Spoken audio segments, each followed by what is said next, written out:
Good news, everyone! Today, 22 years ago, Bosnia and Herzegovina had their independence referendum with a 99% of yes to make it an independent country. Bad news, everyone, that's what started the civil war in the country. The Bosnian Serbs weren't too happy, and Yugoslavia wasn't happy either, and this resulted in a 3 years long war, causing about 100,000 deaths in the Balkans. But off with the good news. Today we talk about the recap of what's been going on in Mythic Plus. After a while of not checking the results of Mythic Plus, the number one thing to notice for this week is that number one, we have the biggest gap at the top in terms of gaps in damage done by Retribution Paladin up to last reset with Fortified, Entangling and Bolstering. This is the largest.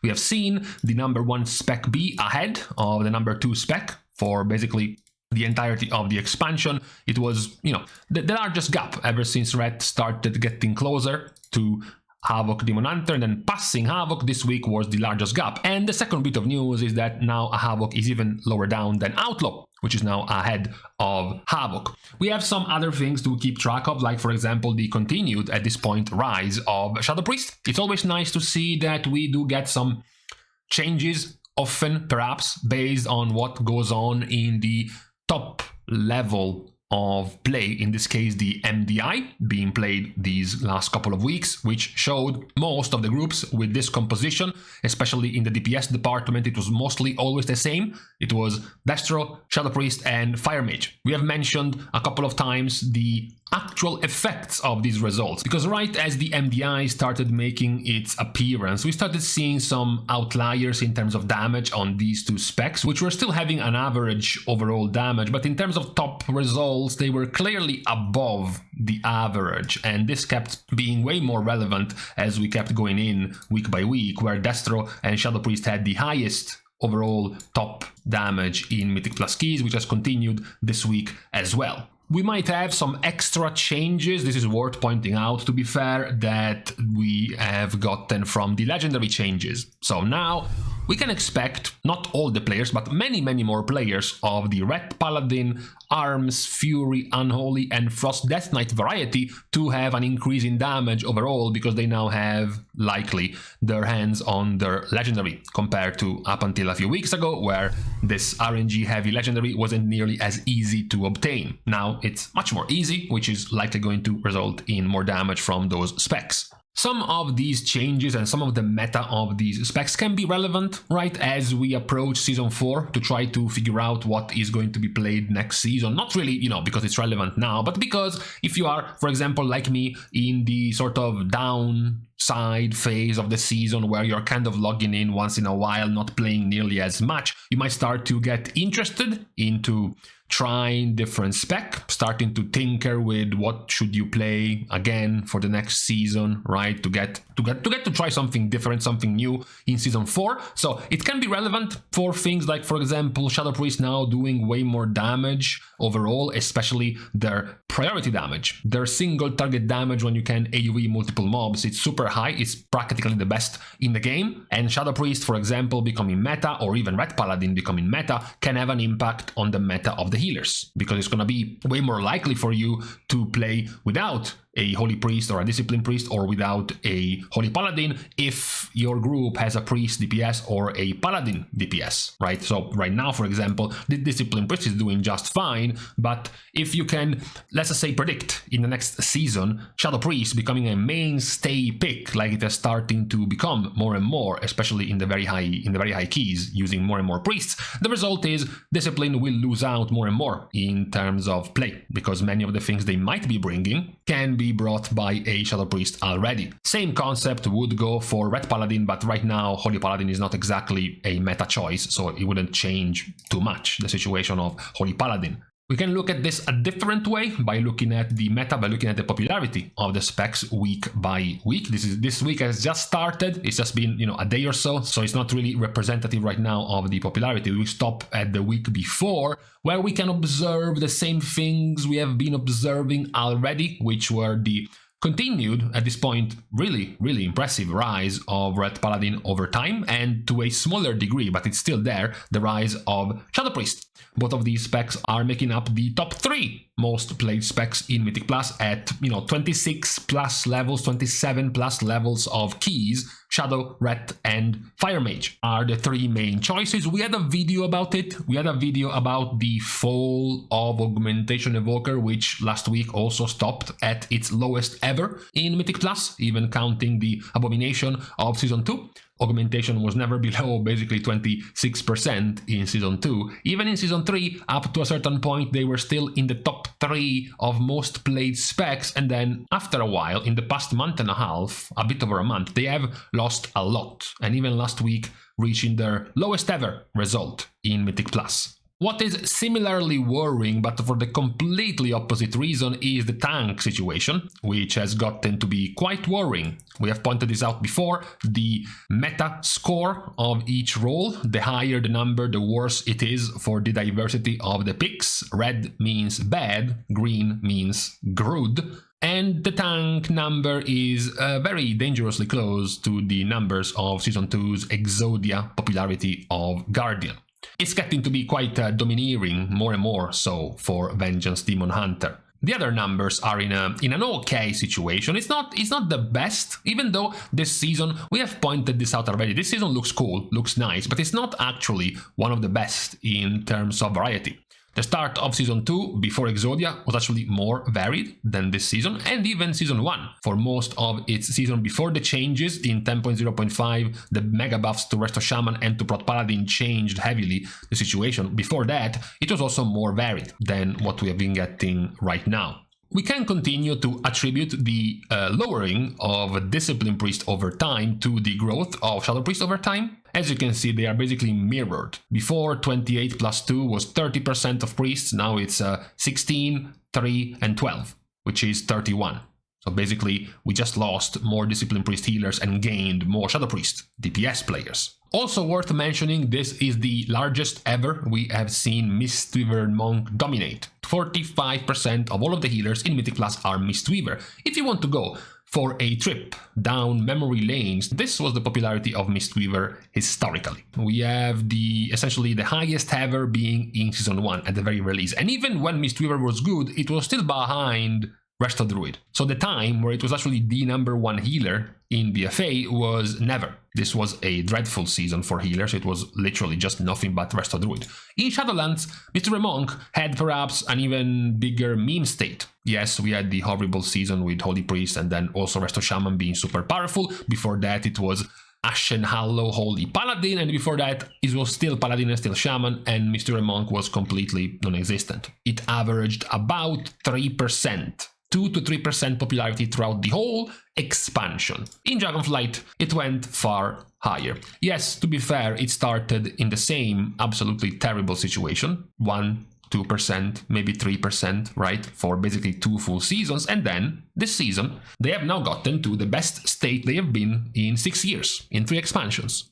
So perhaps Monk players are seeing the end of this season with an existential dread, fearing that this is going to be the last time they will be any relevant for another 6 years. Let's hope not. Let's hope they are kept a bit more relevant for a bit longer. These are the average key levels done by the specs at high levels, of course. There are definitely some massive differences. If you are in the top 1%, for example, of a Havoc Demon Hunter, you are still 400 points of score above a Survival Hunter, for example, or a Shadow Priest being 400 points above a Frost Mage or an Elemental Shaman. And at high enough levels, the compositions start becoming more and more relevant, of course, because one of the problems of Augmentation Evoker, for example, losing so much in terms of popularity is that you're losing your one Bloodlust. Because none of these 3 guys, the most popular healers, have Bloodlust, none of the tanks, popular being just one, Vengeance, or even Prot Paladin, have Bloodlust, and neither do Shadow Priest or Red Paladin or Havoc or Outlaw or Demo, which means you're left with looking for Bloodlust, and where do you find it? Well, you have an easy Bloodlust in Fire Mage, which further helped the spec become more and more prevalent in Mythic Plus. Perhaps the numbers would have been different, for example, if Resto Shaman or Preservation Evoker, or perhaps something like a Hunter could have kept being meta. You wouldn't have needed nearly as many mages in your groups. Which is unfortunate, of course, because as any cultured man would, like myself, I hate mages. So that's unfortunate to have them, so many of them, in groups right now. On a similar note, what could also help the rise of Ret? What happens if you keep having Mage rise in popularity, and Mistweaver, and Vengeance, and Shadow Priest? What do all of these specs have in common? Well, they don't have a combat rest. The combat rest was previously provided by your neighboring Protection Paladin, sometimes by your neighboring Resto Druid, maybe in some odd niche situations by your Warlock or by your Druid. Now, the popularity of the specs have left us basically just with Red Paladin as your #1 source of combat rest. At the very high end, the numbers change slightly. You see here 86% of Vengeance Demon Hunters above, 26 level keys. If you go into the top level, into the very competitive levels, it's almost 90% for Vengeance, but it does change for healers. Because here, over half of the healers are Discipline, which is not what you find in slightly lower level of keys, which is actually almost swapped to Mistweaver. It also goes back to change to the very absolute best, not just the 30 plus, but in the 32, even 31 levels, there is actually not nearly as many Discipline Priests as there are, for example, Druids or Monks. DPS discussion is more or less the same. You see here Havoc Demon Hunter being still much higher than this would suggest. This suggests half as many Havoc Demon Hunters as Ret Paladins, which is not quite true, and significantly more than Outlaw, which is also not quite true up to last week. In fact, Outlaw technically has been above Havoc for a full month, but in terms of the maximum level keys, Demon Hunter, as is quite visible here, is still above Outlaw Rogue. And lastly, same goes for augmentation. Fire Mage is fine. The presence of Fire Mage here is more or less consistent with their present here. What is differing is, of course, augmentation, which is, of course, dropping more and more.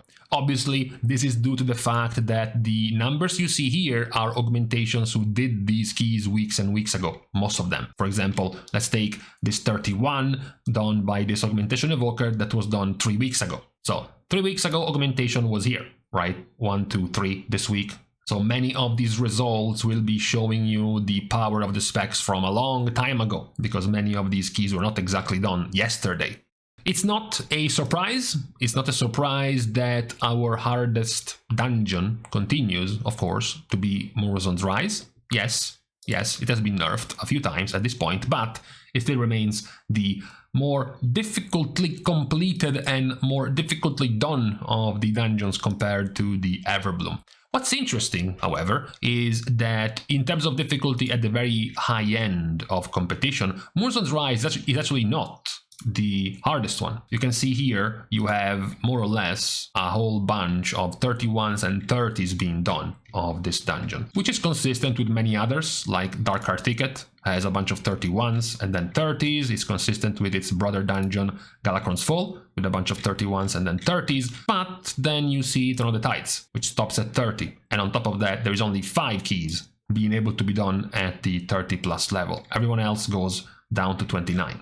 So technically speaking, in terms of the hardest dungeons for the top teams, the hardest dungeon is this one, is Turn of the Tides, not Murazon's Rise. Murazon's Rise is more even with Galakron's Fall, with Darkheart Ticket, even with Everbloom, and Turn of the Tides remain the toughest one. As you can see here by the top key levels being done, Everbloom and Turn of the Tides are quite below the average difficulty of Murazon's Rise. But for the general public, for the general population, it remains a very unpopular dungeon, run far fewer times than these top 4 dungeons at the moment. I don't think this pool of dungeons was particularly bad this season, but we will see what Blizzard comes up with in Season 4. I guess most people would be assuming we go back to having the full original pool of the 8 Dragonflight dungeons all together as part of the Mythic Plus pool. That would be somewhat unfortunate, as quite a few people were not very happy with Dragonflight pool of dungeons, in particular certain dungeons like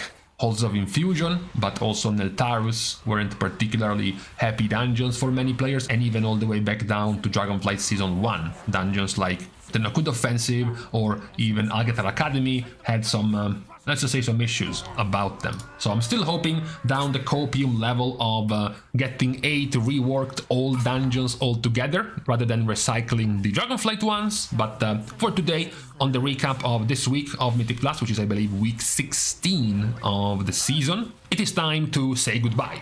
We are saying goodbye first, as usual, to all of our Dia Patreon supporters, as well as to everyone else who is supporting for free. You can help with the YouTube algorithm by liking and commenting down below on this video, as well as, of course, subscribing to the channel itself. Now, with these superficial things out of the way, thank you guys again for watching. See you guys tomorrow, and in the meantime, okay, cool. It's cloudy, it's cold, it's not raining, and there is no sun. This is an appropriately depressingly nice weather for winter.